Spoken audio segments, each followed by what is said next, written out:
Welcome. I'm Paula Hubbert, the president of the Bolivar Board of Education, and this is our August Board of Education update. We're so ready for school to begin. It's countdown week, and we are ready. Richard, tell us some of the things that our patrons need to know as the kids come back to school. So it is back to school time. We want to take time to kind of remind everybody about those young children and student drivers. Everybody's coming back to Bolivar. So we've asked and partnered with the city again. They're going to have an officer at D and 32. We'll have our SROs posted around campus. We want to make sure that everybody is putting on Facebook and talking to friends and neighbors about watching for students that are walking. Buses will be back going for morning and AM and PM routes. So it's just a time to be careful and mindful that a lot of people are coming back to one location, which is Bolivar School District. The weather is also an impact. So we know that right now we've got some really high temperatures and humidity.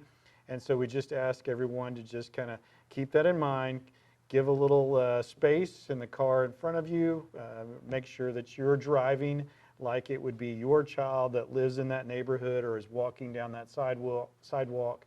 We think that's an important part. But we'll be welcoming back 2,700 students tomorrow from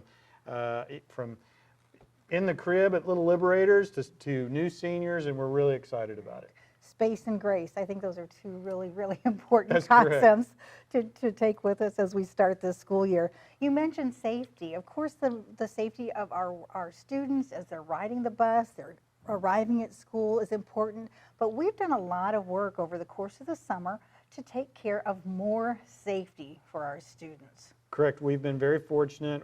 We were one of the districts to receive some safety grant funding, so that was an added boost to our efforts. We have new safety cameras going in with our partners at Rains and Martin on the buses. We have updated our door access systems at each of the buildings. We have security camera systems going in. We're also working on some other communication things. Parents will be seeing our standard response protocol that will be rolled out.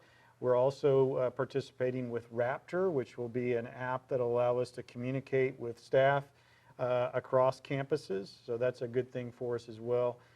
Initially, we won't have this rolling the first of school, but we'll have the Raptor Visitor Management that will allow parents to sign in and scan their license for access to a building right there at the building, so we think that's going to be an important part. We'll also be using the reunification system Raptor component to help us when we need to relocate or if we have an event, tornado or whatever, just making sure that we have the ability to check roll and work across all of our campuses. The last component that we're working on right now is a safety film that's going to be going on all of our main entrance entries. So that starts this week, and we're really excited about that. Adding an extra layer of protection to all of our buildings. So we're excited about those steps. Right. So safety is such a priority for our schools. One thing to note, though, as we put the safety film on our doors, it's not there to stop someone from getting in. It's there to slow someone's entry. Correct. There's a lot of different, we've worked with some experts about, they talk about bullet resistant, not bulletproof, and we talk about riot resistant. Mm-hmm. So the purpose of all of these systems is to allow us the additional time for the City of Bolivar Police Department, the Sheriff's Office, or state officers to respond, or allowing our SROs to respond within a building. So when we get 2, 3, 4, 5 more minutes into that response time, it just allows us to take additional steps. And we're going to be doing some next round of improvements in regard to how we're going to be securing interior classroom doors and some improvements there that not only the exterior of the building, but we'll be taking it down to the classroom level. So we're excited about those things. That's fantastic. And again, we remind people that safety takes a little extra time. But remember, that little extra time that it might take you to get into a building is actually protecting your child. So again, space, grace, and patience really come in handy. That is correct. As we're looking towards starting school, we are one of 200 school districts across the state that has a new information system. It's called Lumen. Some of you may be familiar with it from the registration process, and we're going to talk a little bit about it. Yeah, so our current, what was called SIS, or Student Information System, is end-of-lifing. It was, in the world of technology, it was purchased and they're closing it down. So we were one of many schools in the state that's having to make that transition. And schools could really choose from a couple different pathways of programming. We selected Lumen. So we're in that transition process, and we've put out some information, but each of the building offices are working through that. We've really appreciated all of our office staff, our counselors, the registrars, in that kind of upswing of getting things rolling. We know that there's going to be some learning that will take place with our students, with our parents, and the parent portal. But this is it wasn't something that we just chose to kind of go, hey, do we think we ought to try this? It was necessitated by an end of life to one of our technology tools. And so this gives us an opportunity to do our state reporting, as well as accessing some good opportunities for parents. The online portal, it allows us to move to a little bit better system than what we had before. And again, we'll get through this. Space, grace, patience. That's all of it. correct. So when kids return to school on Tuesday, they'll have the opportunity to get some breakfast, some lunch, and enjoy our great cafeteria food that our food service workers have worked so hard over the summer to get ready for. We've got a few things that we want you to know about our meal program. So one of the first things is that we did have to implement some price changes. We did that over the summer, so parents will see some price changes at each of the buildings. We've tried to keep that as minimal as possible. There are calculators that define what those increases will be. The other part is Liberator Meal Program. So each school district in the state of Missouri has what's called a free and reduced lunch program application. We encourage parents, as part of the registration process, please fill that out. Even if you don't qualify, it does give us certain information that will allow us to apply for other programs and grants. But we also want to make sure that those students who have a need, and maybe something has occurred, life happens to all of us. And so if there's been a left or right turn in your family's economic income, please let us help you by extending you the free reduced lunch application to see if you qualify. For those students that don't qualify, and when times occur when your account's not in balance, we do have a program that's called the Liberator Meal Program. We're working with that. We want to make sure that no student is ever left without a meal, and that's breakfast or lunch. And our cashiers at each of the cafeterias help facilitate that, working with our counselors and building principals. But the Liberator Meal Program is another good opportunity that we've engaged the community that want to give to help students that may have a rough point in regard to financing lunch or breakfast. And this gives us a direct opportunity to help those individual students. So we're happy about the Liberator Meal Program. Absolutely. The free and reduced lunch program is such a gift for so many people, and our economy is challenging. That's correct. And families need help. I know my family in 2008 during the economic collapse and the housing collapse benefited from the free and reduced lunch program for our kids. It came in very handy when all of a sudden our source of income completely dried up. So it helps everybody. That's correct. In addition to going back to school, we have another program that has come along quite quickly. That's correct. That we are going to be able to take advantage of for our community, and it's a game changer. It's absolutely a game changer. We have been given the exciting opportunity to partner with OTC for some educational opportunities for our entire community. So we have a partnership with OTC now where our students go to OTC in the mornings in Springfield for career and technical education programs. And those are diverse programs, and students can choose from a lot of different areas. We're also very fortunate. We offer a lot of career education programs right here at Bolivar.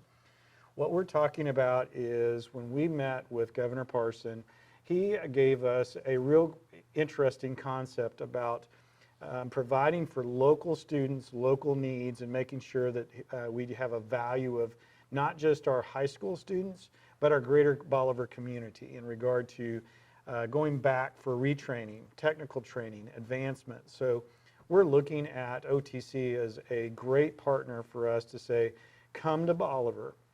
And we know that by partnering with OTC, it's going to strengthen the things that we have going here where we say, we want you to live, work, and play right here in Bolivar, making Bolivar your home. By doing this partnership, we're going to extend some great financial and economic impact, not only to Bolivar School District and their students, but also to parents, brothers, sisters who work here.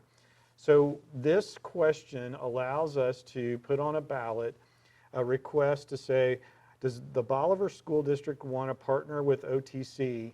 And if we approve that, then we will be able to have in-district tuition cost versus out-of-district tuition cost at OTC.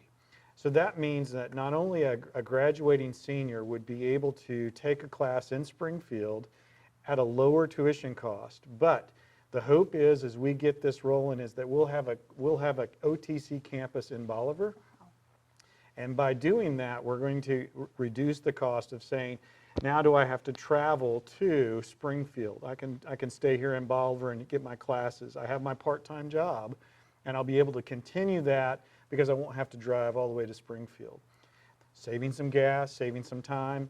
We know that a single parent who's looking for an opportunity to maybe go into nursing, maybe go into accounting, maybe go into technology, has limited opportunities when they have to say, how do I pick up my child? How do I get them to a sitter? How do I drive to Springfield? In this case, what we're talking about, and Governor Parson has just been phenomenal in his support of looking and saying, can we do this right here in Bolivar? And OTC has partnered with us and they say, we want to be in Bolivar and we want to be part of that plan and that initiative. And that's going to be phenomenal for all of our patrons, and we're excited about that. There is a fiscal investment. It does going to cost about 20 cents on a levy to fund that local campus. But just a quick example is that that investment on the 20 cents, you'll make that back in the first credit hour that your son, your daughter, your grandson, your nephew or niece that takes that class. You may be a 30 to 40 or 50-year-old adult and go, you know, I'd really like to take a class, but I don't want to drive to Springfield. We're going to bring that to Bolivar, and we're going to provide that opportunity for you to stay right here in Bolivar and get access to those kind of programs that we've heard about.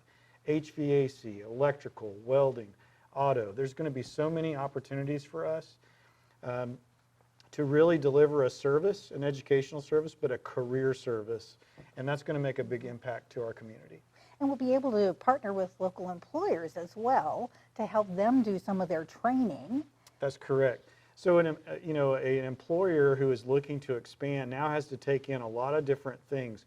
Will I have the labor force? Will I be able to have a trained labor force? What am I going to do? How am I going to draw them here from maybe somewhere else? So this is an opportunity for us to look at it, partnering with all of our businesses and saying, okay, now you will have a workforce development opportunity, career and technical, right here at your back door. And I think that's the important part for Bolivar. Well, it's a huge investment for our future. You know, an educated community is a better community. And anytime we have an opportunity to give more, not just to our students in the school system, but to our entire community, that is such a game changer for us. And that's why this partnership is so unique. And we really appreciate Governor Parson just really making that a leadership focus for us. Is this benefits Bolivar School District, but it also benefits the greater Bolivar School District community. 25, 30, 40-year-olds, this is going to allow us access to education, career, and technology opportunities.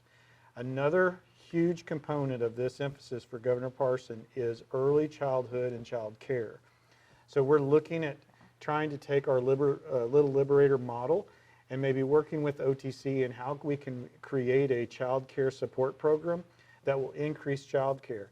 There might be a single parent that is, I really want this career advancement opportunity, but I need child care. And so we want to make that a part of this partnership. And so we're trying to figure out what that looks like. We know that child care in Bolivar is a substantial need.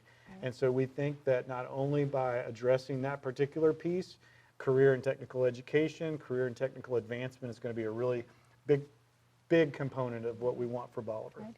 And you know, when new employers look at the opportunity of coming to Bolivar, two of the things that really stand out are how will I train my workers and where will they take their children for child care? And so that really is going to help us jump both of those hurdles to make Bolivar even more appealing for more economic development. So just like our theme this year, Be the Light, we want Bolivar Liberators being the focus. We want X marks the spot on the map. Bolivar Liberators are going to be the light. We're going to lead the way. We're going to do it with our students now. We're going to do it with our greater community, and we're really excited about that. Fantastic. Thanks for joining us for our August recap of our Board of Education meeting. Look for more information coming soon about this exciting opportunity with Ozark Technical College. Thank you so much. Go Liberators.